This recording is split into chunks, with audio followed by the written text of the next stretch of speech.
ओरैनोथ' मोजांखा खबर स' लोगोफोर आं फार्स्टआवनो ना लाइभआथ' स्टार्ट जाबायानो स' अन्नानै before I'm going to start this live, I want to say something that if you're not hearing properly my voice, I'm requesting you, so tell me. ओमफ्राय सोरबाफोर जुदि नायगासिनोब्ला बे लाइभखौ अन्नानै प्लिज मा होनो जोंनि आंनि आवाजआ खोनाहैदोंना खोनाहैयाखै अन्नानै बुंहरबा बिराद मोजां मोनगोन आरोखि ना एसे केमेराखौ गोजानाव दोननाय जादों नालाय स' जों दा नैबे टाइमावहाय आंनि चेनेलावहाय आं बिथांमोनखौ फार्स्टआवनो वेलकाम खालामनानै लाबाय आंनि लाइफआव बाजै दे आदा वेलकाम खालामनानै लाबाय आं नोंथांमोनखौ स' बिदिनो फंनैसो खोथा जेन'बा आं नोंथांमोनजोंहाय रायज्लायनो होननानै बे लाइफआवहाय नोंथांमोनखौहाय मिट खालामनाय जाबाय स' ओरैनो नोंसोरो फंनैसो होनहरदो नामा आंनि अडियेन्सफोरनि सिगाङाव आंल' फेक होनबाय थानानै खुलुमबाय बयनिसिमबो जुवेल बसुमतारी ना जुवेल बसुमतारी फंबाय जुवेल बसुमतारीनि चेनेलाव जों दिनै फार्स्ट टाइम लाइभ फैदों स' लोगोफोर बिथांमोना आंनि चेनेलनि दिनै गेस्ट आं बिथांमोनजों माने पइन्ट दं आरोखि जों माखासे पइन्टनि सायावहाय खोथा माबा जों रायज्लायगोन आरोखि स' बेनि थाखाय जों दान्दिसे नेगोन आरो 5 or 6 minutes नेगोन स' 5 or 6 minutesखौ जों बिदिनो रायज्लायलायनोसै बाव नोंसोरबो नायगासिनो दंबा कमेन्ट हरदो प्लिज सासे कमेन्ट हरदों र' MR जिखुनु भाइ होनहरदों आरोखि हाय जिखुनु एसे नायबावनोसै जिखुनु बाजै दे माबाफोर होनहरदो दे आदा नोंसोरो आंथ' लाइभ बिदि फैगोन नामा मिथिया आं जास्ट दासो माने सफैदों आरो 1 मिनिट सिगां नङा होमबा दा जुवेल फंबायखौ लोगो मोनगोन होननानै आंहा सानाखैमोन आरो अब्लाबो बिथांजों लाइभ फैनानै एसे खुसि मोनदों दा रायजोफ्रा मा होनो जों कमेन्टखौ नेनोसै नङा होमबा एसे रिक्वेस्ट खालामहरदो नामा अडियेन्सफोरनिजोंहाय खुलुमबाय खेबसेबावै बयनिसिमबो माने नैबे फंबाय जुवेलाहाय जोंनाव साडेनलि फैदों जोंखौ मिट खालामनो फैदों बिराद गोजोननाय मोनदों ओमफ्राय जोङो हरखाबैबाबो बिथाङा दसे लाइभ फैनो सानदों बिनि थाखाय जोङो जयैनो दा नोंथांमोनजों एसे सावरायलायनो रायज्लायनो लुगैनानै लाइभ फैबाय स' आसा खालामो नोंथांमोना जोंजों लोगोसे थागोन दा नोंथांमोना माबाफोर कुइसन खालामनोबा खालामनो हागोन ना obviously why not स' बेनो आरो लोगोफोर आवाजआ खोनाहैदोंना खोनाहैयाखैथाय जोंथ' मिथिला नोंथांमोननिसिम आवाजआ क्लियार थांदोंना थाङाखै बाट जोङो माने मेन पइन्टआव थांनायनि सिगां बिदिनो आं बाजैनाव मोनसे खोथा सोंग्रोनो लुबैबाय आरोखि ना जेन'बा आं आंनि सोमोन्दैसो खोथा सोंसै लोगोफोर ना जेन'बा गाज्रि दामोनो बरिं दासान आरोखि ना जिखुनु ओमफ्राय आंनि भिडिअफोरखौ नायनानै माबायदि मोनो बाजै नों नायनानै आंनि भिडिअफोरखौ सोंला सम ओरैनो सम नायो आं साबस्क्राइबबो खालामखादों फंबायनिखौ माने नायो सम ओमफ्राय माब्लाबा मोजां टपिक लाबोयो गोजोननाय मोनो आरो माब्लाबा एसे फानि भिडिअफोरबो लाबोयो फंबाया ओमफ्राय माने सम बेबायदिनो जोङो माबाफोरनो पाब्लिकफोरनो मोजां मटिभेसन होनो हाथावथावखौबो बिथाङा लाबोयो एखनबा समाय बेबायदि माने लाबोबाय थानो हायाब्लाबो एखनबा फन खालामनाय मोनसे कमेडि टाइपनिबो लाबोयो बिथाङा गाज्रि मोना बे समावब्लाबो माने एसे माने सब समायथ' माने बेबायदि मोजां मटिभेसन होनो हाथावथाव कन्टेन्टखौ मोनबाय थायाना दा बिनि थाखाय बिथाङा माने बिराद खस्थ' खालायो सिबाय ओमफ्राय माबायो मोजां मोनो इन्ट्रेस्ट मोनो बबेखौबा एसे मिनिनो ओंखारो आंबो नायदों जिउ फंबायनि माखासे चेनेलाव कन्टेन्टफोरखौ नायदों दानि फैनाय उन्दै लाइमोनफ्रा जेखौ मोजां मोनो थिग बे एसे जास्ट माने 16-17 18 बोसोरनि हिन्जावसा उन्दैफोरजोंबो माखासे एन्टारटेनमेन्ट लानायखौ आं नुदों आरोखि ओमफ्राय गोबां मानसिफ्रा नोंगौ बैसोजों लोगोसे बेबायदिखौ इन्टारेस्ट लाग्रा बहुत मानसि नालाय गोबां मानसि थायो मोजाङानो जादों खोब मोजां आरो माने बिनि जुवेल फंबायनि जेनाखि माने इंलिश रायलायनाय स्टाइल ओमफ्राय बर'नि रायलायनाय स्टाइलफ्राबो जास्ट माने मोनसे इउटुबार हिसाबै एसे मोगथाङाव जेरै हाथाय बाजाराव रायलायो बेनिख्रुइ मोनसे स्टाइल आलादा जायो नालाय नैबे स्टाइला बेरखांदों आरोखि जेरै सिनेमाफ्राव जों फिल्म बानाय हिसाबै जेनेबा मोगथाङाव रायलायनाया आलादा ओमफ्राय फिल्मनि स्टाइला एसे आलादा जायो नङा होमबा जेनेबा जों जेनेबा मोजां मोनो बिरादनो नोंनि रायलायनायखौ जेनेबा आं मोगथाङाव जेनेबा मानसिफ्रा जेनेबा नोङो खोमा मोगथाङावबो बिदिनो मा सिस्टेम मानसिफ्रा सोरबा साननायबो थानो हागौ खिन्थु बास लोगोफोर मा होनो एक्टिं होननांगौ ना मा होनांगौ जाखो जों जेनेबा एन्टारटेनार हिसाबै माने माखासेया माने पिक्चाराव फैनाय लोगो लोगो एसे चेन्ज जायो नालाय बे जिनिसखौ बे स्टाइलखौ फकास खालाम लोगोफोरखौ एसे बे स्टाइलखौ जों बिराद मोजां मोनदों जुवेल फंबायनिखौ ओमफ्राय बे बिथांनि रायलायनाय आरो माखासे माबाफोरजों स्ट्रेन्जार मानसिफोरजों एप्रच जानानैबो बिथाङा जेरै रायलायो माने खुब नायबानो माने एट्राक्टिभ आरो नङा होमबा जों बे जिनिसखौ नुबाय थायो बेखायनो आं फंबायखौ सानदों आरो बियो बेस्ट इउटुबार जाथों बेखौ आङो माने मिजिंथियो आरोखि थेंक इउ स' माच मोगथाङाव बिराद मोजां फंबाया माने नोंथांमोना साननो हागौ जे माब्लाबा समाव एसे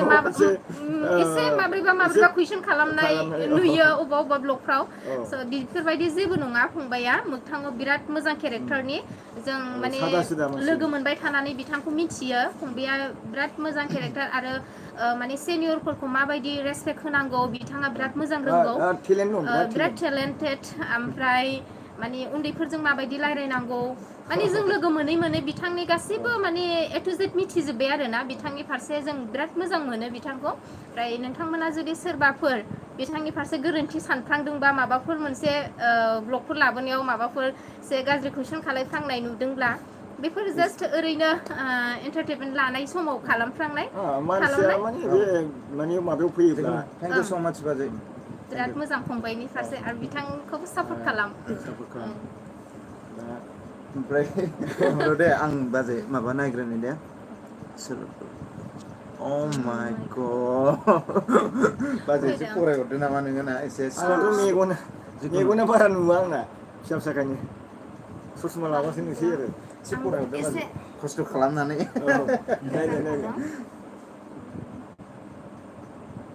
हाय आदा थांफिनबाय ना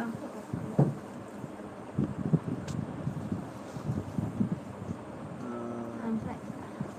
हाय आदा ओमफ्राय नै मा जाखो गोजान जाबायना एसे फरायनायाव उसुबिदा जिखुनु माने जों माने फरायथ'ला नामा ना दा फरायगोन लोगोफोर नोंथांमोननि कमेन्टखौ जों आं बाजैखौ फरायहोजोबगोन दे जों खिन्थु जों मेन टपिकआव थांग्रो दिनै अके जोंखौ गाज्रि जामोन दे स' आं मेन टपिकआव डाइरेक्ट थांनो लुबैबाय लोगोफोर नोंथांमोनखौ एथ'ग्राब गोबाव आं नेहोनो गोसो गैला स' दिनैहाय आं मा टपिकखौ लानानै फैदों बाजैमोनजों बा आदाजों बा सारजों लोगो हमनो थाखाय स' बेनो आं फार्स्टआवनो मिथिनो लुबैयो जेन'बा दाख्लैनि सोमोन्दै सोंनोसै आं फंनैसो दाख्लैहाय नोंथांमोननिफ्राय नोंथांमोननि मिउजिक एलबामा पाब्लिकफोरनिफ्राय जेन'बा माबायदि रेसपन्सखौ मोना ओमफ्राय माबायदि हामलायनायखौ मोना ओमफ्राय माबायदिखौ मोना बे भिडिअ'आवहाय आरोखि पाब्लिकफोरनिफ्राय आरो बे भिडिअ'आव पाब्लिकफोरनिफ्राय गोबां माने बाख्नायनाय आरो थुलुंगानायखौ मोन्दों बेखौलाय जों बाख्नायनांगोन आरो ओमफ्राय जों सानो भिउआबो जादों भिडिअ नायनायाव माने जोंनि लेभेलाव आलदा आलदा लेभेल थायो आरो उन्दैफ्रा जास्ट माने एन्टारटेनमेन्ट बा रमान्टिकफोरखौ बिराद मोजां मोनो गेजेराव सोरबा माने बे हारिनि जाथिनि राजनितिक माने स्टाइलफोरखौ मोजां मोनग्रा थायो आरो माखासेया बिदिनो ट्रेजेडि जारिमिनफोरखौ मोजां मोनग्रा थायो बेबादि हिसाबै जोङो ओरैनो एभारेज हमनानै जोंनि चेनेलाबो माने गोदानखा नालाय गोदानखा हिसाबै माने कमेन्ट हरनाय आरो बिसोरनि जिखिनि कमेन्ट आरो लाइक खालामनायफोरखौ नायोब्ला पार्सेन्टेजखौ नायोबा खुब मानसिफ्रा बिराद मोजां मोनदों आरो अडियन्सफोरनो फकास खालामनो ओरैनो ओरैसो नायबाय थादों दा बे आरो ओमफ्राय आसा खालामो माने नोंथांमोना आरो फैबाय थानाय समाव जोंनि भिडिअखौ नायगोन होननानै जों आसा खालामबावो आरो हागौमानि जोङो रायजोफोरनो मटिभेसन मा होनो हागोन जों बेखौ सेस्था खालामबाय थागोन नङा होमबा आरो दा बड'लेण्ड डायरि भल 2आबो जागासिनो गाबोननिफ्राय शुटिं खालामनांगौमोन दा बेनि थाखाय लाहार फाहार खालामनायाव आं दासो सफैदों आरो बिसिम ओमफ्राय माखासे बे पुलिस बायदिसिना सिलाय गुलिनि खोथा थाबाय नालाय दा बेखौ एरेन्ज खालामनायाव आङो माखासे आर्मसबो एरेन्ज खालामहैदोंमोन एरेन्ज खालामहैदोंमोन ओमफ्राय दा डिसिनाव पारमिसनखौ आं गाबोन लाहैसिगोन मथा मथि दिनै दुर्गा फुजा भासानि नालाय जोंहाथ' दुर्गा फुजा होआ दै खिन्थु अब्लाबो मानि फुजा हिसाबैथ' बयबो फेस्टिभेलखौ मानियो हिसाबै दिनै भासानिखाय जोंनि कलेज आरो लोगोफ्रा रावबो ओंखाराखै आरो बेबायदि दा माने जोङो गाबोन सानसे समफोरनिफ्राय जोङो शुटिंखौ लाहार फाहार खालामगोन आरो अलमस्ट 3 days सानथामसोनि गेजेराव जोबगोन आरो बे शुटिंआ औ स्पिड लागोन आरो आच्छा आच्छा स्पिड लागोन स्टिंखौ ओमफ्राय सोर जागोन जेनेबा माबाया ओरैनो सिंगार हिसाबै आं दङ ओमफ्राय मेथाइयाबो जाजोब्बाय मिउजिक मैयासो बेस गिटार दामखादों दे रायजोफोर बेस गिटारखौ सासे लोगो दामदों ओमफ्राय मिउजिकखौ जोङो माने कम्पज खालामदों आरो आंबो दङ कम्पज खालामनायाव ओमफ्राय लिरिक्सआ आंनिनो ओमफ्राय गानखौबो आंनो खनदों ओमफ्राय बलथुआ मोजांसिन जागोन बादि आरो एसे ट्रेजेडि आरो ट्रेजेडि जागोन दै रायजोफोर ओमफ्राय जोङो आर्टिस्टफोरखौबो थिग खालामजोब्बाय जाहाथे रायजोफोरखौ आं खावलायनो सानदों माने जुवेल फंबायनि चेनेलजों थ्रुयैनो नोंथांमोना नायनो हागोन मेक्सिमाम नैबे अक्ट'बर ना उइथिं माने 15 माने बे माने 15 दिननि गेजेराव माने जों बेखौ रिलिज खालामनायनि एसे बेबस्था लादों आरो 15 दिननि गेजेरावनो ना औ दे एसे मा होनखो आंनाथ' मेगनानो बारा सोलिबावला नायदो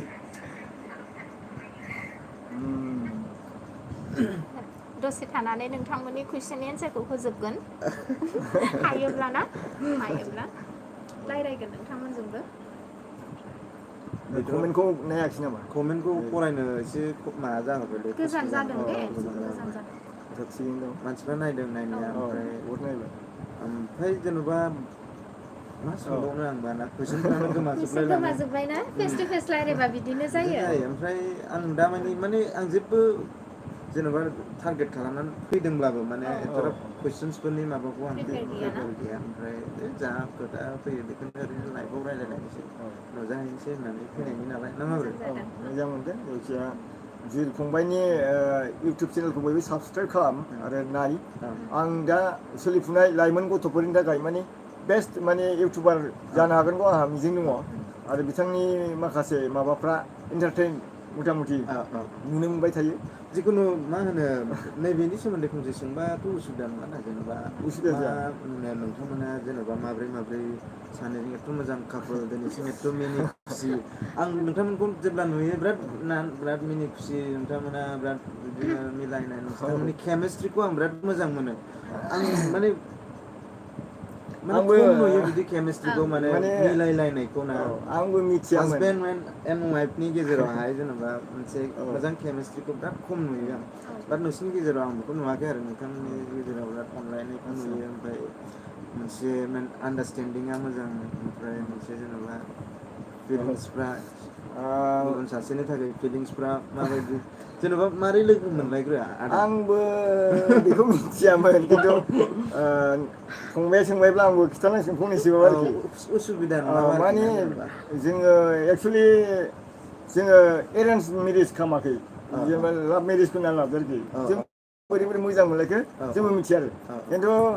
आगोलहायनि मोजां मोनलायनाय दानि मोजां मोनलायनाय बहुद डिफारेन्स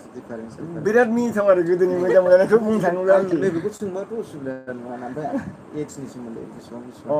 डिफारेन्सेस दङ उसुबिदा गैया जेबो उसुबिदा अननानै खोन्थादो नामा आदाना बेसेबां आंनाथ' दादैना बेसेबां बाजैयाबो एसेसो होनहरदो आंनाथ' बैसोआ दा 45 प्लास जाबाय 45 ना औ नै दाखालिसो बार्थडे खालामबाय आङो 45 जाबाय आरो गिफ्टआ दङ दंनाया एसे ओमफ्राय आंना दा 30 15 बोसोर डिफारेन्स 15 बोसोर डिफारेन्स आरोखि होमबाथ' आं आब' लिंनांगोन ना सरि आब' बायदियानो जाहैबाय बाजैथ' लिंबाय थाखाय बाजैबो माने आं जायो नैबेखौसो होननो नागिरदों आरोखि ना जेनेबा आं माबा नालाय 29 नालाय आच्छा आं एसे देरसिन जाबाय एसे सोमोन्दो लानो आन्था ओमफ्राय ओरैबायदि मोजां मोनलायदों खिथाइबाथ' मिनिथावथावसो आरोखि जों मोजां मोनलायनाया ओरैबायदि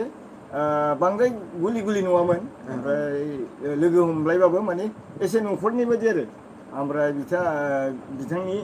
बिमा बिफायाबो मिथिखागौ ओमफ्राय जोंनाथ' आइया बिराद फसायनानै बिहामजो लायनो एखेबारे बिसिनाव थांबाय थायोमोन आरोखि आइया जोंनि आइया एकदम थांबाय थायो नायनो साननैसो नायनो नुवाबाथाय बे थांखागोन आरो साहा थाहा लोंनानै फैयो बिहामजोनि फुदुंनाय ओमफ्राय बेथ' हस्टेलाव थायोमोन ओमफ्राय लजिङाव थाबाय माने गार्लसआव फरायनाय टाइमाव बे लजिङाव थानानै फरायदों आरो ओमफ्राय आंबो सम सम एखमबा गोसोखाङो नालाय नायबोयोमोन आरोखि माने आंबो क'क्राझाराव थाखायोमोन बे समाव जों बिराद सिनेमाबो बानायोमोनथ' ओमफ्राय बे क'क्राझाराव फरायोमोन गार्लसआव फरायोमोन ओमफ्राय बोरै मोजां मोनलायखो आं मिथिला खिन्थु स्टिकानो जोंना माने 5 केजिसो जादों खोमा आयु स्टिकजों बे समावथ' मबाइला गैया मबाइला फिसा मबाइल ओंखारोमोन आरोखि फिसा ओमफ्राय आंनाव सनि रिक्सन मोनसे मबाइल हेन्डसेट दंमोन आरो ओमफ्राय क'क्राझार टाउनावल' नाङो आरो ओमफ्राय गुवाहाटियाव आं इउज खालामो बे समाव खुब मिउजिक बानायोमोन नालाय मा खोथानि जेनेबा मा खोथाजों लिरो माने ओरैबायदि जुदि आं दिनै स्टिक जुदि गांसे लाइजाम हरबाय बेनि रिप्लाइआ माला फैगोन बेखौ मोननोनो ओरैबायदि सिमां नुथां आरोखि माने माला खबर फैफिनो ओरैबायदि आरोखि ओमफ्राय बेबो सानोनो ओमफ्राय ओरैबायदि आं जेला गोसोखांदों माबा जुदि प्रब्लेम जादोंबा बेबो आंखौ गोसोखांगोन आरोखि एखमबा खिन्थालायबा मिथियो आरोखि बे जेला गोसोखाङो आंबो गोसोखाङो आरोखि बिदि टाइम बिदि जादों आरो नैबेनि कमेन्टखौ एसे इन्टारेस्टिं मोनदों मिनिथाव जादों आरो गेजेराव अजना लाखाबाय बिबाजै जायो बिबाजै जाहैबाय दा बेबायदि आरो गोदोनि मोजां मोनलायनाय नालाय ओमफ्राय जेनेबा बाजै नों मा होनो नागिरो बाजैनि सोमोन्दै सोंसै आं बाजै जेनेबा आदाया मा जेनेबा नों माबायदि आनसार हरफिनोमोन जेनेबा लाइजामाव मोनसेसो लाइजाम लिरा नों जेनेबा आयौ बेखौथ' गोसोआव गैला बेनि रिप्लाइ माने हरबानो बे रिप्लाइ हरोबा हरखानांगोन रिप्लाइ हरनांगौ जायो आरो ओमफ्राय गोदोथ' बारा ओमफ्राय माबायदि सोलियोमोन नोंसिना लाइजामा पस्ट सिस्टेम बिदिनो माब्रै बुजिनो हाया एखमबा सोरबा लोगोनि दारै सोरबा लोगोफोरथ' थाखायो नालाय आरो ओरैबायदि फिलिंस मोनो बे गावनि मोजां मोननाया फैयाबाबो बै जे लोगोना स्टिकफोरखौ लांलाय लाबोलाय खालामोना बेखौसो माला फैगोन बेखौसो आरो बांसिन गोसोखांनाय फैबावो आरो बिदि आगोलावहाय बेबायदिनो उमुगा आंनि रिप्लाइखौ मानो होफैदिया आंथ' दाखालि हरदोंमोन साननैनि बारा जाबाथाय ओरै दावखोबावनोसैसो आरोखि मानो दाबो रिप्लाइ फैदिया बेबायदि फिलिंस फैयो आरोखि गोदोनि मोजां मोनलायनाय आरो ओमफ्राय जोंना माने बेफोरबायदि स्टिकफोर हरबाबो बेफोरबायदि जेबो गाज्रि फिलिंसै लिरा जास्ट माने माब्रै दं माब्रै गैया माने बे समाव माने आंना एसे स्टेन्डार्ड लेभेलावमोन आरोना बेफोरबायदि जेबो गाज्रि फिलिंसैबो लिरनाय फैया वार्डसफ्राबो गाज्रि जाया माने मोजां स्टेन्डार्ड लेभेलै सोलियोमोन जोङो बेफोरबायदि आरो बेरायनाय मानायबो गोदोहाय बिदि एलाव गैयामोन आरो आङो नोंदाखौ सारखौ माने एसेबाबो एसकेप दं हिसाबै आं बिराद रेसपेक्ट होयोमोन बे जों सानैनि गेजेराव बिराद मोनसे आन्डारस्टेन्डिं ओमफ्राय मोनसे रेसपेक्टआव मोनसे होनायाव सोलियोमोन आरो आङो माने बिराद रेसपेक्टआव दोनोमोन आङो ओमफ्राय बेफोरबायदिनो जेबो गाज्रि सानलायनाय बुंलायनाय फैयामोन माने मोजां रोखोमै सोलियोमोन आरो जेबो बेफोरबायदि एसे माने खुला खुलिमोन जोङो जेनेबा आंबो थाङोब्लाबो न'खराव बिसिनाव थाङो बिमा बिफाखौ जोंनि बिहाव बिखुनजो जागोनखौ आरोखि खुलुमहैगोरो थाङो रेसपेक्ट होयो आरो ओमफ्राय बेबो मालाबा जोंना आइयानो आरो जोंनि आंनाथ' आइया दाख्लै थैबाय मास मोनब्रैसो जाबाय आइयानो नायनो लुगैनानै थाङो ओमफ्राय लिंबोयोमोन आरोखि माजेनो फैबाय साहा था लोंबाय एसे माबा थांबाय आरोखि बिदिनो आरो संनानै जाहोयोमोन आंना बिखुनजोआ आइया बिराद गावनो संबावोमोन गावनो इनभाइट खालायो ओमफ्राय आंखौ लेंनानै जाहोफैयो आं संनायाव बारा एक्सपार्ट नङामोन उन्दैबोमोन बे समाव माने ओमफ्राय लासैनो माने न'आव थायोबा संनोबो गयोमोन आरो एसे ओमफ्राय न'खरनि बिमा बिब'फोर संनायफोरजों आंहा एसेबां संनायाव एक्सपिरियेन्स गैयामोन अब्लाबो बिराद अननाय मोनोमोन आरोना आङो न'खरावबो मोनजाबाय आरो ओरै सारनियाव फैब्लाबो माने बिखुनजोनि जागोननि बिराद अननानै संनायजों मोनजायोमोन आरो आङो माने बेबायदि लजिंफोरनिफ्राय फैयोब्ला खेबसे हाबफैजानो खेबसे लुगैयोमोन आरो हाबफैजानो लुगैयो ओमफ्राय आंखौ इनभाइट खालामो हाबलांदो बेफोरबायदि जोंनाव बेरायहैदो ओमफ्राय मोजां मोनसे अननाय फिलिंस बिराद मोजाङै संनानै जाहोयोमोन आरोना ओमफ्राय आं बिराद गोजोनोमोन आरोना ओमफ्राय बिदिनो अननाय मोनबाथ' बिराद खर'आबो देरनोसै जोंना ओमफ्राय बिराद माने आब्रासिन जानोसै आरोना बिराद माने अननाया बारा जानोसै रिलेसनसिपाव माने साबसिन रेसपेक्ट होलायनायफ्रा फैयो अननाया बारायोमोन ओमफ्राय बेबायदिनो जेबो गाज्रि सानलायनाय गैयामोन मोनसे मोजां अनज्लायनायाव थायोमोन आरोना ओमफ्राय अननाय मोननायखाय आंहा बिराद दुइसिन हिसाबै खर'आबो देरसिनथारनोसै माने बिसिनियाव बेनो दुइसिन ओमफ्राय जोंनियाव आंनो दुइसिन लोगो मोनलायदों आरोखि जेब्ला जों हाबा जायो होमबा आं बहुत उन्दैमोन आं 16आवनो जादों दे रायजोफोर 16आवनो जादों आं 16आवनो ओमफ्राय दा थाब जानाया माने जोंनि आइया बिराद माने माबा होदों आरो गोसथोलायबाय होननानै मिथिबायना माबा मोनसे माबाबा रायजो राजा बा गामिनि लकेल मानसिफ्रा माने मोजां मोना नोंसोरो बोसोरनै बोसोरथाम मोजां मोनलायबायबा हाबा खालामदो हाबा खालामनायनि उनावबोथ' फरायनो हायोना नैबेबायदि साजेसनखौ होबाय थायो खारन आंजों आं मोनसे जायगायाव थायोमोन गुरुबासियाव माने बेयाव जोंहा वेभिं गिदिर दंमोन आरो बेवहाय आंबो थाफायोमोन ओमफ्राय आइया बेयाव माबा वेभार्सफोरखौ मोनसे गाइड खालामो नालाय बेवहाय आंखौ बुंबाय थायोमोन मा आरो होनो मा कय बोसोर जाखो हाबायाथ' 2007 आवनो होमबा आंबो बावबावसो फैनानै माने मानसिफ्रा सानो आरोना दासो गोदान 1 year 2 yearsसो जादोंदां सानो खिन्थु बिदि नङा आं बिराद उन्दैयावनो जादों ओमफ्राय दा देरै दा माने हाबा बुरैबाय जाखांनासो आरो दा बुरिलायबाय ओमफ्राय दासो हाबा माने जानानैसो सिख्लासिन जाबोसिनदों माने मा होननांगौ हाबा जाखो मा होननांगौ बुजिनो मोना माने हाबा जाखांनानैसो आं फरायजोबदों आं होनबा गोदोथ' जेनेबा 18 yearsफ्राव 16 yearsफ्रावसो फाइनाल होनो हाबा मोनो जाखांनानै खिन्थु ग्रेजुवेसन आङो लाबाय माने जों 14 15आवनो होदों एसे एजखौ बारायनानै होदों ओमफ्राय बिनि उनाव जोङो अब्लाबो आं फिउ फाइनाल होहांआव जादों अब्ला आंना 16ल'मोन दे होमबाबो माने जोंना आं बर' मिडियाम फरायनाय बै समावथ' जोंना दानासो ख' हिरि बिदि स्रेनि थायोना गोदोथ' फार्स्ट डाइरेक्ट क्लास 1 मोनोबाथ' उन्दैयावनो सोयोब्ला माने 14सोआवनो हाबफैनो फाइनाल होनो मोनोना ओमफ्राय होनबा आङो फिउ फाइनाल होनोसैबा आं 16 जाबायमोन आरोना बे समावनो आं जादों ओमफ्राय दा फिउ फाइनालखौ आं होजोबनो मोनाखै बे बिथाङा लाग्रोबाय आंखौ बेनि उनाव आङो हाबानि उनावसो लासै बिए खौ कमप्लिट खालामबाय माने हाबानि उनावसो आरोना बेफोर गासिबो सारा अननानै आंखौ बिराद हेल्प खालायबाय माने फरायफिननो चान्स होदों आं बिनि थाखायनो सारखौ बिराद माने थेंक्स सारनिसिम फरायफिनबाय हाबानि उनाव सोरबा होनो हाबानि उनाव फरायनायाथ' बहुत माने खस्थ' अब्लाबो माने माखासे जबफोर नागिरबा मायोबा नोङो जेबो क्वालिफिकेसन गैयाबा माब्रै जों दावगानो ना स' बिनि थाखायनो माबाबाय खस्थ' मस्थ'ब्लाबो फरायनानै डिग्रिखौ कमप्लिट खालामनानै लाबाय आङो ओमफ्राय दा इसोरनि अननायाव माने एसेबां मोजां मार्कनि जायाखैब्लाबो माने थाबथा थुथायब्लाबो माने खुनुरुखुम कमप्लिट जाबाय आरो दे रायजोफोर बिदि जादों ओमफ्राय आङो एम ए खौ लाफिननाय जायासै ओमफ्राय आङो ओरैनो दस्रा मोनसे फिसा खामानियाव एंगेज जानानै थाबाय बेनि उनाव गथ'बो मोनबाय दा फिसाजोखौ नायनो ना न'खर मेनटेन खालामनो ना अफिसनि खामानिखौसो मावनो साननानै आं दा माने एम ए खौ लाथ'नाय जायाखै रेगुलार क्लास एटेन्ड जाबा साबसिन जायो नालाय ओमफ्राय संसार जाबा एसेबाबो आलादा जायोना दा बिनि थाखाय आङो माने एम ए खौ लानाय जायासै दा आंनि क्वालिफिकेसना जास्ट माने ग्रेजुवेटल' आरोना ग्रेजुवेट ना एसे कमेन्ट नायनाय दे आं दे बाजै नों एसे फरायदों नामा ना ओरैबायदि लानानै फरायदों दा दोनफिननोसै ना जेबो नङा एसे कमेन्टनि रिप्लाइफोरखौ थांफिनबाय नों ओरै खालामनानैल' नायलांदो एसे कमेन्टफोरखौ फरायलांदो एप्पल बायदि जारौरुथार बाजैया थेंक देखायदो नोंनि फेसखौ देखायदो इउ जानला मोनलासो दं दे बाजैया माने फंबाया बिराद माने जोंनाव खबर गैया दबर गैया फैदों सिबाय जोंखौ मिट खालामनो होननानै ओमफ्राय आं जास्ट नेचारेलैनो ओंखारबाय नोंथांमोनजों रायज्लायनो थाखाय खर'सो सुबावदोंमोन आङो माबायावसै माबा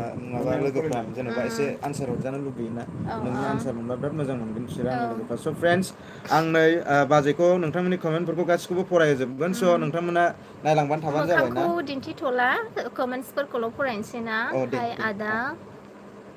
ओमफ्राय मारै खबरा आदा नोंदाखौ सोंजोबदों नोंसोरखौ मा खालामदों आदा मिस्टार माबेयो रिजेक्सन बाय ओमफ्राय हेल' हाय ओमफ्राय नोंजों समायदोंलै ब्र' लाखि बिबोनां जायो ओमफ्राय हिट दांना हो आदा ओमफ्राय मा होदों हेमन बसुमतारी आं लाइक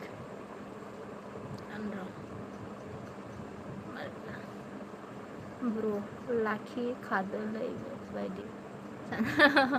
बिबाजैसो जायो थांगासिनो कमेन्ट्सफ्रा बुरजा फैबाय दे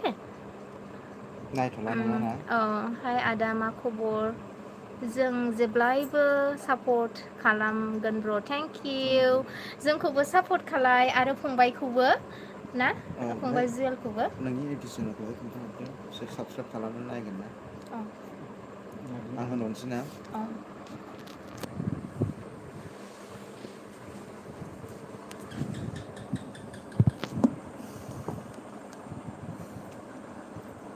स' लोगोफोर अननानै गाज्रि दा मोनसै नोंथांमोननि कमेन्टखौ एसे फरायनो माने एसे माने उसुबिदा जाबाय कम्फर्टेबल मोनाखिसै जेन'बा जिखुनु नोंथांमोना जोंनि लाइभखौ नायबाय ओमफ्राय जों बायदिसिना रायलायबाय बायबाय नोंथांमोना इन्ट्रेस्टबो मोनदों मोनाखै जों जेबो बुंनो हाला बाट जायफोर नायदों थेंक इउ स' माच पार्सनेलि माबाफोर कुइससन सोंनो गोसो दंबावोबा दे एबार सोंनो हागोन दे जोबोद कमेन्ट्स फरायनो गोजान जाबाय दे औ उन्दै नुथारो माथो होनो आरोखि ना बिमल दैमारिया बे आंनि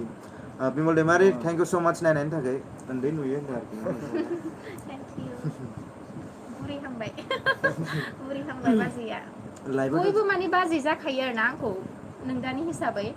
माने बाजैयानो बांसिनसै आब' बाजै आं बिराद मोजां मोनो जिखुनु लाइभआव बिराद गोबाव थाबाय 25 मिनिट्स जाबाय जिखुनु 5 मिनिट्स थाबावनोसै ना मा खोथा रायलायबावनो आरो आंनाथ' खोथाफ्रानो दिनै जेबो माबा टपिकखौनो आंनो होननोसै होनबा औ नों होनदो दे नोंथांमोन बयखौबो आं मोनसे खावलायनो सानबाय फंबाइनि चेनेलनि गेजेरजोंनो माने आंनि बल टु बड'लेण्ड डायरि बल टु गोदान एलबाम फैगासिनो दङ अनना बादारि फिल्म प्रडाक्सननिफ्राय ओमफ्राय प्रडिउसार एन्ड डिरेक्टर बिपुल सारानो आंनि हाजबेन्डआनो ओमफ्राय बेवहाय फेमिलियाव एक्ट्रेस हिसाबै आंनो दङ अननानै बयबो सापर्ट खालामलायदो जोंनि बड'लेण्डनि थाखाय बानायबावगोन बियो दाख्लै बल 1 थांखांबाय दा बल 2 जागोन आइ बिमा अननानै बयबो सापर्ट खालायलाय जोङो गाबोन नङाबा समनिहानिफ्रायनो माने शुटिंआ स्टार्ट जासिगोन नोंथांमोननि अननाय सापर्टखौ जोंनो नांगौ मानोना आरो बिनि उनावहाय आंनि गोदान फिल्म फैगासिनो दङ लाभ इन 1996 बेखौबो नोंथांमोनखौ सापर्ट खालामगोन होननानै मिजिंथिबाय बे इयाराव ओंखारनाय नङा नाथाय जोङो माने शुटिंखौ स्टार्ट खालामनानै दोनसिगोन लाखाबायानो स्टार्ट जाहांबाय ओमफ्राय आसा खालामो नोंथांमोना जोंखौ सापर्ट खालामगोन नोंथांमोननि अननाय मोनोब्लासो जों आर्टिस्टफ्राबो जेब्लायबो दावगानो हायो आं बेखौ जेब्लायबो बुंबोखायो आरो आंनिया मोननै एलबाम फैगासिनो दङ मोनसेया बड'लेण्ड डायरि बल 2 आइ बिमा ओमफ्राय सेकेन्डआ जाहैबाय मोनसे कमेडि टाइपनि फैगासिनो दै आं फार्स्ट टाइम कमेडि टाइपनि आं बेखौ दिनै बुंथिनाय जाबाय कमेडि माने सङा कमेडि जागोन ओमफ्राय आङो इसिबां माने खालामफेराखैमोन इसिबां माने आं खालामफेरखायाखैमोन नाथाय बियो कमेडि मोनसे रमान्टिक मोनसे सरि मोनथाम फैगासिनो दङ दा नोंथांमोना अननानै नायज्लायदो ओमफ्राय रमान्टिकआथ' माने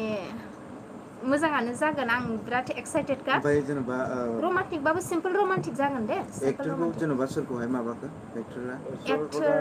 दा कनफार्म जाथ'वाखै ओमफ्राय रेडि जाजोब्बाय ओमफ्राय एक्टरल'सै मेल एक्टरखौ थिग खालामाखै दाबो फेमिलियाव आंनो जागोन ओमफ्राय कमेडिया माने ओरैबायदि माने कमेडिबाबो गाज्रि वार्डस गैया दे इसिबां गाज्रि वार्डस गैया नोंथांमोना जेबो साननो नाङा मानो होनना बुङोबा आं आवगोलावनो बुंखादों फंबायनि चेनेलाव खालामनो हाथावथावखौल' आं खालायो खिन्थु दा बे कमेडि फैगोनावबो एसे माने मिनिथावथाव आरो ना अब्लाबो इसिबां गाज्रि साननो नाङा नोंथांमोना माने वार्डसफ्रा बिथांनि माने कमपज खालायनायाव आं खोनादों नुदों हागोन बायदि मोनदों आरो आङो माने फार्स्ट टाइम खालायगोन नालाय कमेडिखौ ओमफ्राय आं खालामफेराखैमोन दा बिनि थाखायनो एसे गिनायबो फैदोंमोन माबायदि जागोन हागोन ना हाया बेसे गोबावसिम नेनांगोन जेनेबा सिनेमायाथ' दा खालामलांबाय थागोन लासैनो ओमफ्राय नेक्स्ट इयाराव ओंखारहैगोन आरो नेक्स्ट इयाराव ओंखारगोन आं खुब बेस्थ'मोन ओमफ्राय बेनो नै एबाराव हास्लाबाखैमोन गानफ्रा रेडि जाजोब्बाय बेखौ दा जायखिया बे एलबाम बादिनो जों मिउजिक भिडिअखौ बानायग्रोनानै हगारग्रोनो हागौ आरो फिल्माबो जाबाय थागोन ओमफ्राय बे गानखौ जोङो थिग गैया हगारग्रोनो हागौ आरो बिदिनो बानायलांबाय था ओमफ्राय आंथ' लुबैयो नोंथांमोना मा होनो मासावनो मासाव मोनफा भिडिअ एलबाम दिहुननो हायोबाथ' बिराद मोजां माने नायनो लुबैयो अडियेन्सफ्रा माने जाय मोजां मोनोना बिराद नेनानै थायो आरोना समनि आंखालाव माने खालामनो लुबैब्लाबो जोङो सम होनो हाया जायो दा बिनि थाखाय बयनिसिमबो सरि माने बहुदा बुङो आरोना बाजै गोदान भिडिअ लाबोदो आदा लाबोदो माने सोरबाया कालसाराव ओंखारग्राखाया मालाय कन्टिनिउ खालामनो हायो नाथाय जों एसे बेस्थ' जानायखाय न'खर संसाराव गोदोबाय माखासे खामानिफ्राव गोदोनायनि थाखाय कन्टिनिउ खालायनो हाया जोङो माने कालसारखौ मोजां मोनो हिसाबै सम मोनोबा माने बानायो आरो बे ओंखामबो संनांगौ जायो ओंखाम माने आंना मावग्रा गैया दे गासिबो खामानिखौ आंनो मावजोबो ओमफ्राय बहुदा बुङो आरोना खामानिखौनो मावना मावाथाय बाजैया माने बिदि नङा आं न'खरनि गासिबो खामानिखौ आंनो मावजोबो सम एसे हाजिरा बिदिनो हाग्रा बंग्रा हाजिरा होनाया आलदा नाथाय न'खर मेन्टेन खालायनाय मानाय संसार जाबाथाय बिराद बेस्थ' जायोना सिख्ला जिबन बायदिथ' नंला फिसाबो नायनांगौ दा बिनि थाखायनो जों दैलि माने मान्थलि लाबोनो हाया आरोना बिदि ओमफ्राय मोजां मोनदों जिखुनु बिथांमोनखौ लानानै आं लाइभ रायलायबाय दिनै लोगोफोर नोंथांमोनजोंहाय बिथांमोनखौ आंनि जेनेबा आंनि चेनेलाव फैनानै नोंथांमोनजों बिदि लाइभ रायलायनायनि थाखाय आं जोबोर गोजोननाय थाबाय ओमफ्राय दाथ' आं गोसोआव जेबो फैयाखिसै आं माखौ सोंनो माखौ मानो आं माखासे खोथाफोरखौबो आन्दायबायबो ओमफ्राय कुइसन्सफ्रा माने सोंथिया फैदोंबाबो आं एसे सोंथ'ला नामा होननायाव थानानै दं आरोना जिनिसफोरखौ ओमफ्राय कुइसनफ्राथ' आंना एसेब्लाबो ना एसे मिथिखागौसै जिखुनु नायग्राफोर लोगोफोर बिराद गोजोननाय थाबाय नोंथांमोनाबो बे लाइभआवहाय थ' मा होनो आदामोननि चेनेलनि नामाथ' माबाखा नालाय बादारि फिल्म प्रडाक्सन स' बेखौनो आरो बे लाइभनि थ्रु होनबावो नोंथांमोना जुदि नुवाखै बिथांमोननि भिडिअ एलबाम बायदिसिना बिथांमोननि माबाफोरखौहाय नुवाखैब्ला इउटुबाव थांनानैहाय बादारि फिल्म प्रडाक्सन सार्च खालामनानै नायहैनो हागोन आरोखि ओमफ्राय लोगोसे चेनेलखौबो साबस्क्राइब खालाम माने सापर्ट नांगौ नोंथांमोननि चेनेलाव ग्र' जानो थाखाय नायहै कमेन्ट खालाम एसे रिप्लाइ खालामगोन बाजैया ओमफ्राय बेनि अनगायैथ' आरो मा होनबावनो टाइमाबो बिराद गोलाव जाबाय 23 मिनिट जाबाय दानिसो थाबावनोसै नामा होननायसो जेनेबा ना माने लाइभ फैबा माने मारै हरखाब थांफिननो गोसो जायाना माने सोरबा माने उनावसो है आं नुवाखिसै बे लाइभखौ होननाय जाहैगोन ना माबाफोर जेनेबा गावनि कमेन्टफोरखौबो रिप्लाइ होयो जिखुनु सोरबा आब'मोननि जेनेबा सरि बाजैनि जेनेबा बाजैनि सोरबाफोर बाजैनि भिडिअखौ नुनायफोर सोरबाफोर नायदों नामा बेवहाय अन्नानै आं कमेन्टखौ खनसे आं स्राय फरायग्रोनोसैलाय बाजैखौसो कमेन्टफ्रा अबेबा फरायजाया नाखानो आं फरायलाबोलै कमेन्टखौ जिखुनु माबाफोर होनबावोबा आदा होनबावदो दे होननांगौआथ' माने खोब मोजां मोनदों जों लाइभआव फैफेरा दै खिन्थु ओमफ्राय जों आंनाथ' माने एसे रं फुनानैबो रायलायनो बारा रोङा खाब्रां खाथां बारा मोजां जाया आरोखि माबाफ्रा रायलायनाय स्टाइलफ्रा अब्लाबो रायलायो आरो जेरै रायलायो ओमफ्राय जों कालसारखौ मोजां मोनग्रा हिसाबै मोजां मोनो आरो एसे आरो बिदिनो जों आरो गोबाव सम गेप्स थादोंमोन ओमफ्राय इउटुबफोरखौबो इन्टारेस्ट लायामोन दा आङो बयनिबो इउटुब चेनेलफोरखौ दा नायसै आरो ओमफ्राय बर'आव बहुद माने गोबां इउटुबारफोर दंसै आङो फ्राय नायग्रा जाबाय ओमफ्राय बर' फिल्म नायिया बिराद गोबावसैमोन इभेन आंनि फिल्मखौबो आं नायबावामोन आरोखि ओमफ्राय बिदि जाबाय ओमफ्राय गान कम्पजिं मिउजिक कम्पजिं माबा माबि लिरिक्स खालामनाय स्ट'रि लिरनायाव आंहा बिराद इन्टारेस्टेड आरोखि खिन्थु फार्स्टआव आं एक्टर जादोंबाबो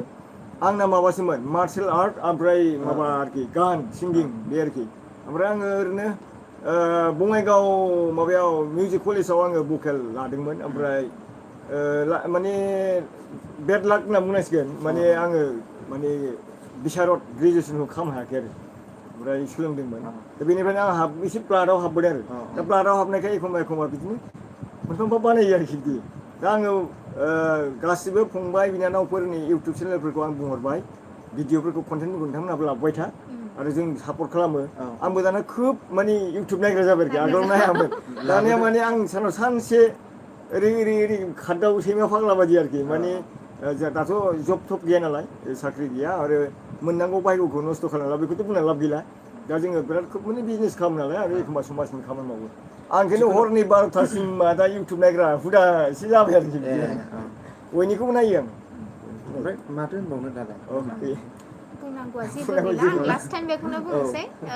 इउटुबखौथ' बिराद उन्दै उन्दै गथ'फ्रा नायो जोंना दा देरफुनाय जोहोलाव सेंग्रा सिख्लाफोरा आं बिथांमोननि फंबाय बिनानावमोननिसिम मोनसेल' मेसेज हरनो सानबाय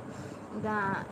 बहुदानो इउटुब एरि खुलिबाय नंगौ नंनायनि नङैनि ब्लग लाबोनांगौ जायो इउटुब खुलिबानो दा बेफोरजों लोगोसे आं बेखौल' मेसेज होनो सानो अननानै बेजोंल' दागोदो माने नोंथांमोना लिरनाय फरायनायखौ लांफा मानोना जोङो क्वालिफिकेसन गैयाबा जेबो लामा जों दावगानो हाया लिरनाय फरायनाया फार्स्ट दा बिनि थाखायनो जेखि धोरोमावबो थाया मोजां नांथाब मानोना जों धोरोमाव थाबा गिनाय लाजिनायाबो फैयो दा बोथोरा माबायदि जालांदों जों बयबो मिथिगौ दा बिनि थाखायनो धोरोमावबो नांथाब बेजों लोगोसे फरायनाय लिरनायावबो गोसो हो आरो बेजों लोगोसे नोंथांमोना जुदि जेन'बा सोरबा इउटुबार जानो गोसो दंब्ला बेखौबो माने साइडआव लांफा आरो ना नाथाय बेल' नङा जे जों बेजोंनो जाथारगोन होननानै जों बेखौल' खुलिनानै थानाय ब्लग बानायलाबाय थानाय बिदि नङा आं उन्दै उन्दै गथ'फोरखौ बुंदों फंबाय बिनानाव मोनसिम गाज्रि मोननो नाङा नोंथांमोना जायफोर आंनि देरसिन बिथांमोनाथ' बहुद गियानिखा आंनिफ्राय बहुद गियानि रोंसिन रासिन दङ आङो जास्ट आंनिफ्राय दुइसिन फंबाय बिनानावमोनखौल' आं बेखौल' साजेसन होयो नोंथांमोना बिमा बिफानि खोथा देरसिनफोरनि खोथा मानि ओमफ्राय ब्लगफोर बानायोब्लाबो मोजां कन्टेन्ट लानानै फै जानला मोनला जेन'बा जेबो गाज्रि कन्टेन्टनिबो बानायनो नाङा जेनेबा स्टेन्डार्ड लेभेलाव सोलि ओमफ्राय जेन' जोंनि हारियाबो जौगाखाङो जेन' मान मोनो ओमफ्राय मोजां इउटुबार जेन' जानो हायो ओमफ्राय सोरबा सोरबा साबसक्राइबार बारायनो थाखायल' जानला मोनला कन्टेन्ट लाबोयो बेबायदिद्रायबो जानो नाङा आगैमोन मानो होननानै बुङोबा नोंथांमोना मोजां रोखोमै जुदि डेभेलप जायोबा फेमास गाव इसोरानो नोंखौ थिखोखागोन आरो ना दा बिनि थाखायनो बयबो फरायनायावबो गोसो होदो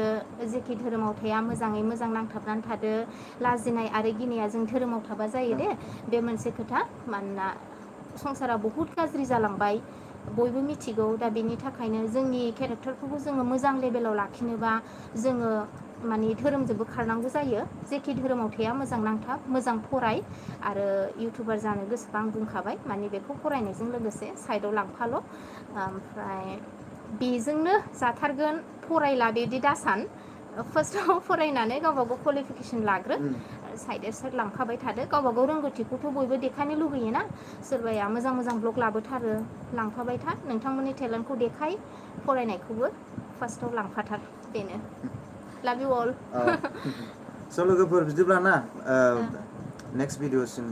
टाटा होनथ'नांसिगोन ओमफ्राय आं जोबथा बिराद मोजां मोनबाय आंनि लाइफआवहाय आंजोंहाय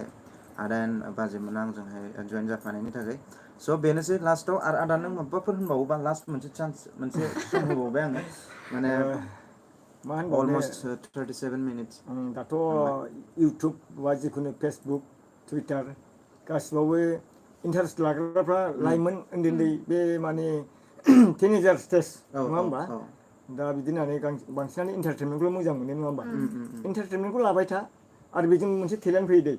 जाय मानसिया इन्टारटेनमेन्टआव थायो बेहा मोनसे टेलेन्ट बारायो आरो दा बेखौ बारायना लानांगोन ओमफ्राय बिदिनो मोजां हुदा सोलोंनांगौ आरो गाज्रि हुदाखौ दोनथ'नानै मोजां हुदाखौ सोलोंनो बांसिन गोसो होनांगौ आरो जोंना मेडामा बुंलांखाबाय फरायनायनि सोमोन्दै फरायनाय गैयाबा जेबो गैया आरो माखासे रायजो राजाफ्रा होनदों दाखालिसो आंखौ सासे मानसि होनदों दे खिन्थु आं नाम बुंला आरोखि बेखौ नोंसोरलाय बर' इन्डास्ट्रिनो माने जेनेबा बर' फिल्म इन्डास्ट्रि खिन्थु नोंथांमोना सर्ट मुभि बानायनानै माबा बानायनानै फरायफुनाय गथ'फोरखौ जाजोबाफ्रा मा एक्टिङानो रोङो ना मायानो रोङो जानला मानला गासैखौबो फिल्माव सोलाजोबनानै नोंसोरो फरायनायखौ गाज्रि खालामबायलै बिदि होनदों आरोखि दा बे खोथाखौथ' रायजोफ्रासो बिसार खालामसिगोन मानो होनबा गासिबो बिसारखौ रायजोफोरनि मतामतआसो माने माबा दिन्थियो नालाय दा जों जेबो बुंनो हाया आंखौ बिदि बुंदों आरोखि जेनेबा आंबो एसे स्क्रिप्ट राइटार डाइरेक्टर हिसाबै आंखौ बुंबाय आरो दा आं बेखौ गाज्रि मोनाखै बिथांखौ दा नंगौबो ना नङाबो आं गेजेराव दं आरोखि बेबायदि आंनाव मोनसे प्रश्न खालामदों आरो नोंसोरो सर्ट मुभि बानायबाय माबा बानायबाय आरो बेबादिजोंनो नोंसोरो माने जाखांफुबाय थानाय गथ'फोरखौ माने सेंग्रा सिख्लाफोरखौ गाज्रिसो खालामनो नागिरदोंलै बे सिनेमा जानला मानला बानायबाय थानायखौ बाद हो होननानै आंखौ सासे मोजां मानसिया बुंदों आरोखि आरो मोजां मानसिया बुंनायखाय आङो माने दे सार बेखौ जोङो एसे नाजागोन माने गाज्रि मोजांखौथ' जों फिनजोबनो हाला जों बेखौ स्टाडि खालामगोन होननानै आं बुङो दा बिदिनो सिनेमाखौबो गा मोसानाय जेरावबो खननाय दामनाय देनाय माने गोसो हो खिन्थु फरायनायजों लोगोसे लांफा जोंहा दा बिराद बर'आव माने ओरैबायदि जुवेल फंबाय बर'आवथ' जोंहा गैखाया इण्डियान आइडलाव साबसे बाहागो लाहैनो हायाना दिनैसिम मोजां मिउजिक क्रियेट खालामग्रा बिराद खम खम मिउजिक कम्पोजार खम दा जोङो एभेलेबल जानांगौ जों बर'आवल' खालामनानै थागोन बे नङा जोङो नेसनेल लेभेलावबो थांनानै नेसनेल इन्टारनेसनेल लेभेलावबो जों बाहागो लाहैनो हानांगोन बेखिनिखौ आङो खावलायदों आरो नाजानायखौ आं बिराद लुबैयो आरोखि मालायफ्राथ' होनगोन बहुद खोथा होनगोन आरो होननाया दा होननायावबो जोङो बैसिनि होननायखौबो जों गाज्रिद्राय साननाङा लानांगोन बिसिनिखौबो माने मोजांखौ सायख'नानै जेरै हांसोफ्रा मोनसे डायलग आरो हांसोआ हाब्रुआव हाजारखि आदार नागिरनानै जाया बेयो जेखौ जागोन बे पियरखौल' जायो खिन्थु जों नायोब्ला हाब्रुखौ जानाय बायदि नुयोना हांसोआ मालाबा हाब्रुखौ जाया बे बासिनानै बै गावनि आदार जेनुइनखौल' जागोन आरो बेखायनो हिन्दु धर्मनि शास्त्रआव सरस्वतीया बेखौ लादों जाहैदों माने सरस्वतीया गियाननि बिगोमा होननानै जों देबिनानै हिन्दु मानसिफ्रा फोथायो नङा होमबा दा बै जिनिसखौ माने मोनसेल' मोजां बेसादखौ सायख'नानै जानायखाय सरस्वतीया बेखौ माने हांसोखौ बासिनानै लादों जाहैदों आरोखि बे जोङो गोदो आबौमोनहा फोरोंलांनाय आरोखि बे परम्परा आरो बिदि दा जोंबो बिदिनो जानांगोन सरस्वतीया जेखौ मोजां मोननानै हांसोखौ लादों थिग जोंबो हांसो बादि जानांगोन आरो जेखौ मावनो थांदों बेखौ नंगुबै सैथो खामानिखौ जों मावहैनो हायोबानो जोंनि फिथाइखौ जों मोजां खायद'खौ मोनजागोन आरो बेखिनिखौ आं बुंबाय दे होमब्ला नों मा होनो ना बिराद गोबाव जाबायना स' लोगोफोर बाबाय दोनथ'नोसै दे नायग्राफोरनिसिम बयनिसिमबो खुलुमनाय जासिहरनाय थाबाय हामबायसै बाय बाय गोजोन्थों लाभ इउ अल